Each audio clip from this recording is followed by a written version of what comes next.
Ndërkohë unë kam të drejtë tani, unë dhe kushto tjetër të fillojnë të mendojnë që mos ky bashkim votash fshet diçka. Të tipit? Të pazareve. Territorialja? Të pazareve, okej. Territorialja, zgjedhorja, kushtetusja, ende nuk është formatuar, por sinjale kemi parë. Që nga Rama, kur ka thënë i cili do të ndryshoj numrin e deputetëve, ashtu dhe nga Berisha, i cili ka thënë, dakord, po ama të krijojmë një dhomë të dytë në parlament. Në senatin, po.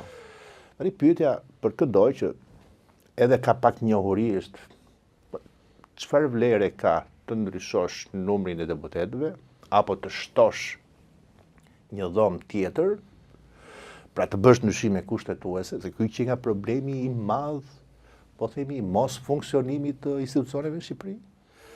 Duhet të jetë sinqert, ka një problem të madh, ka një konflikt të madh sot në Shqipëri, nuk është konflikti midis majorancës dhe asaj që i thot vetes opozit, midis Ramës dhe Berishës.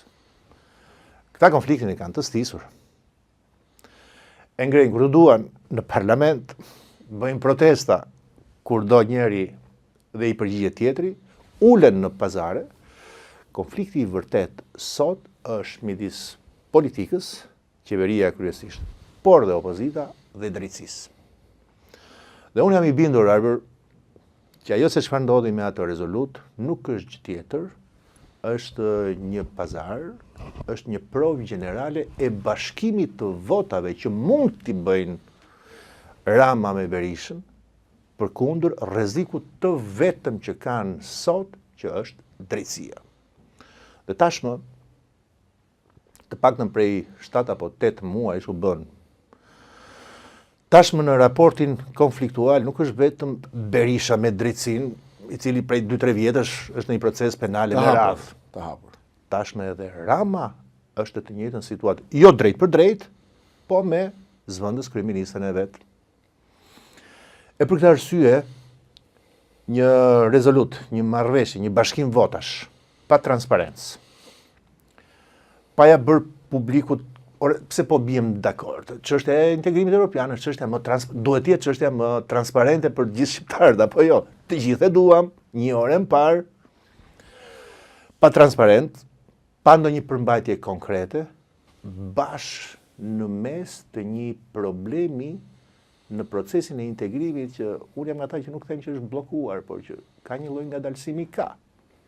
Ka një lloj ngadalësimi për shkak, besoj unë, të faktit që parlamenti nuk hoq imunitetin e zonjës Balluku, na e tha këtu edhe David McAllister, i cili bëri të qartë, është test kritik politik për qeverinë. Po, e qartë. Testi nuk kalua. Do duhet ketë një problem.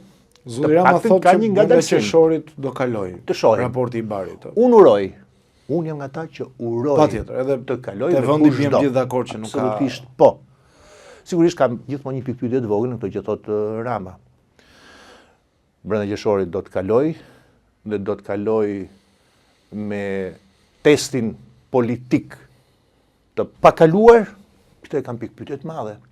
Nuk e di se ç'do të ndodh, nuk e di se çfarë spaku do të bëj, nuk e di se cila do të jetë sjellja e kuvendit, por të shohim. Uroj, analizë fundit, uroj që të kaloj. Kështu që ta mbyll të. Po.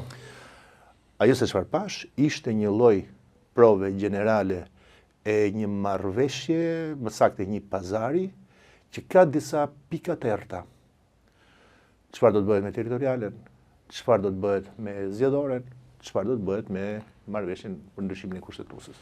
Këtu duhet të jemi të kujdesshëm si publik shqiptar, jo thjesht dhe vetëm si komentator apo. Më ngasmoj pak përgjigja jote, dhe meqense doja të kaloj te PD-ja, po ta bëj një pyetje për ndryshimet kushtetuese.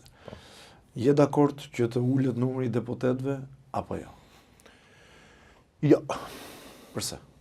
E para nuk mund të japësh një përgjigje thjesht dhe vetëm për numrin e deputetëve.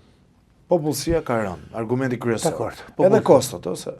Dakord. Me rritjen e pagave një deputet paguhet, për ata që nuk e din, diku te 5.000 euro në muaj. Jem dakord, nuk është aq, të ua them unë, plus minus nuk është aq. Nuk është aq, shkon diku tek 3.000 euro, së bashku me dietat, dhe së bashku edhe me të ardhurat të tjera.